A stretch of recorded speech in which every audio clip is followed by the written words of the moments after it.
and we have another shortage. Now, this is not anything new, but I want to address what's going on because there are millions and millions of people out there that absolutely love drinking beer. If you are one of them, do me a favor, go ahead, hit that like button. Also, a lot of people love to sit down at the table for Thanksgiving and have a turkey. Well, there's another shortage there, and it's not because of the turkey itself, it's because of another product. Now, I'm going to address what's going on, but this is causing a shortage of beer and food. So let's get right down to it. All I ask is if you enjoy these daily uploads, do me a favor, go ahead, hit that like button for the YouTube algorithm, and let's begin. Now, here's what's going on. And I want to explain what's going on, but also why there's a potential shortage. And again, I say potential because there's also alternatives to this issue. The issue is there's a shortage of carbon dioxide, okay, CO2. Now, having a shortage of food grade carbon dioxide is a major problem. This has honestly been going on for the past 6 to 8 months. But over the past 2 to 3 months, we've been seeing more and more companies come out and say that yes, there is a shortage and there's not much they can do about it. But the expectation is that this carbon dioxide shortage is only going to get worse through September and October. The reason for this, and again, I want to give you this warning, and I know I'll probably get slammed from people that absolutely love their specific brand of beer, and let me know, what brand do you love? What brand do you drink all the time? Let me know down in the comment section below. I'm just curious if there's the amount of followers that I have. Do certain people like a certain brand over another? Again, let me know. But guess what's just right around the corner? It's football season. As of shooting this is August 29th. We're already through preseason. We are just waiting for the football season to start. And guess what happens during football season? Well, more people drink beer. It's not it's not just an idea that I have. It's a fact that there is more beer that is consumed during football season than throughout the rest of the year. But the reason why this shortage is expected to get worse in September and October is because of the fact that there's maintenance scheduled. If you go to and I know this was brought up by Bloomberg, I think it was brought up by Fortune as well, and it was also talked about on the Wall Street Journal. But they are saying that industrial facilities that make carbon dioxide, they are scheduled for maintenance in September and October, which means their plants will be shut down. They will be shut down. They will not be making any more carbon dioxide for a certain amount of time.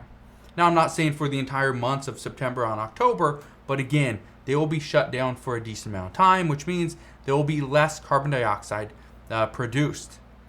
Now, officials say this will make getting their hands on carbon dioxide even harder, which means, again, the football season starting very soon, the amount of beer that is drank increases, not decreases. So demand is going to increase, but supply is actually going to go down. That's a problem. Now, here's another scary fact. And that is that 70% of carbon dioxide that is produced in the United States is used by the food and beverage industries. Now, it is used to give beer its fizz and taste. It also provides shelf stability for beer as well. And I know you're probably thinking, well, if a beer is on the shelf, it should be drank, right? It should be in the fridge. Well, this just gives it that stability. It's also used in food. And it helps rapidly chill food that's going to be frozen. Carbon dioxide can be made into dry ice, which helps with transportation, right? And it also is used to stun animals right before they're slaughtered. So carbon dioxide has many uses, but if it's in short supply, that's going to create a major problem. Now, according to customers of Roberts Oxygen, which it's a company out of, I believe, Maryland. They distribute industrial gases such as carbon dioxide, but they've been telling their customers to find ways to either use less of the gas or reduce production. Because if one of those things doesn't happen, then they will run out of their supply and nobody's going to have carbon dioxide or a very finite amount. Now, according to Tyson Foods, they've been saying that they've been begging suppliers to try and find more carbon dioxide at just about any cost. Now, let me just touch on that for a second. If Tyson Foods is saying that, hey, give us all the carbon dioxide that you can find, we will pay whatever you ask. Guess what? Let's say beer companies do the exact same thing. If this happens, guess what? The costs are going to go up. They're going to go up. Now, you don't need a lot of carbon dioxide, okay? The amount of carbon dioxide or the cost of carbon dioxide, even if it goes up 500%, it's not going to just shoot up the cost of beer or food, 500%. That's not the way it's going to work. But let's say it goes up additional 100%, which is very likely. If that's the case, likely amount that it would bring up beer is probably going to be closer to 2 to 5%. So again, not a huge increase, but if you're drinking beer all the time, you're eating food all the time, it could be a little bit more expensive. Now that was just from Tyson Foods. Let's hear from Kraft, because we actually heard from Kraft at the beginning of August as well. And Kraft stated that they notified retailers that due to the carbon dioxide supplies and other issues, Kraft products would become severely constrained. Now, Kraft also sent retailers this warning right here. They say, without CO2, we'd lose significant shelf life on our products. Obviously, this is an issue. Due to the potential of a shortened shelf life and longer than normal shipping times, this just isn't feasible. Kraft wouldn't do it. Kraft will not produce a product that has a shortened shelf life. They're not going to do it because their product could potentially go bad before it even reaches the retailers, and definitely before it reaches the consumers. So again, that's a problem. But I want to give you one last warning. Companies like General Mills and even Butterball have been saying for the past few weeks that yes, there is a carbon dioxide shortage. They need more. Okay? They've been saying more about this over the past recent weeks. However, the talks of this have been going on for months.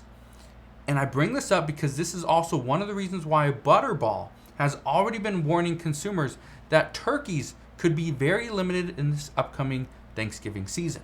So, if you love drinking beer, then you may want to get your hands on a couple extra cases. Again, this is not, I don't want to give you any advice, and if you're drinking, do not drive, okay? A little bit of a warning there, which you guys probably already know that, but that is the thing.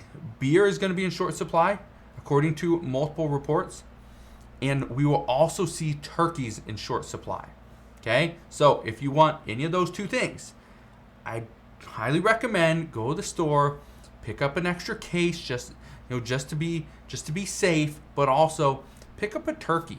We're close enough to Thanksgiving that it's probably not going to matter all that much, but again, go and get something, save yourself a little bit of money in case prices do go up, and also make sure you at least get a turkey if you're going to want one. So again, there's my warning for you guys for today. If you have any questions whatsoever, please ask your questions down in the comment section below. Again, just want to thank you guys for watching. Have a wonderful rest of your day. Consider subscribing, and I'll see you guys on the next one.